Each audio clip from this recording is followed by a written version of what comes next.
윤석열 대통령과 국민의힘 지지율 하락세가 심상치 않습니다.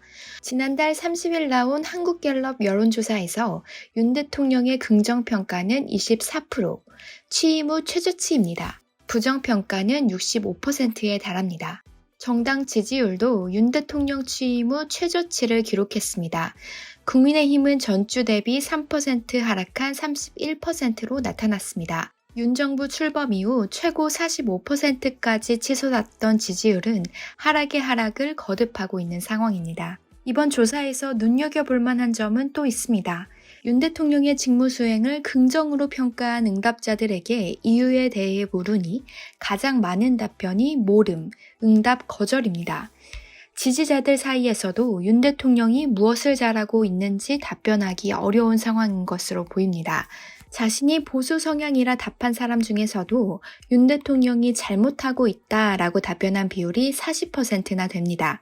중도층에서는 윤 대통령이 잘못하고 있다라고 응답한 비율이 73%에 달합니다. 지난 대선에서 캐스팅보터 역할을 했던 중도층들은 대부분이 이미 이탈했고 집토끼라 불리는 보수층에서도 균열이 시작되고 있는 것으로 해석됩니다.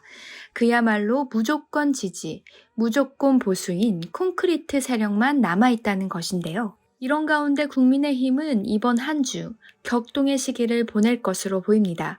먼저 이준석 전 대표가 제기한 가처분 신청 인용 여부가 이번 주에 나올 것으로 보입니다.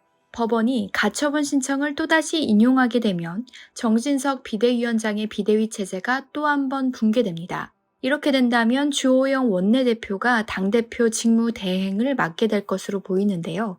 최고위가 다시 복귀될 가능성도 있는데요.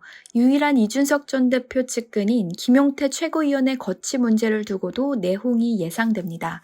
이 전 대표의 추가 징계 여부도 이번 주 판가름이 날 것으로 보입니다. 국민의힘 중앙당 윤리위원회는 오는 6일 이 전 대표에 대한 추가 징계를 심의합니다. 당내 주류는 이 전 대표의 추가 징계가 불가피하다고 보는 입장인데요. 다만 당권 주자인 유승민 의원과 안철수 의원의 경우 추가 징계에 대해 반대의 뜻을 피력하고 있어 어떤 결론이 나오든 당내 혼란이 불가피할 것으로 보입니다. 예고된 혼란을 어떻게 수습할지 그 과정에서 민심은 어느 곳으로 향하게 될지 매우 궁금해집니다. 시청해주셔서 감사합니다.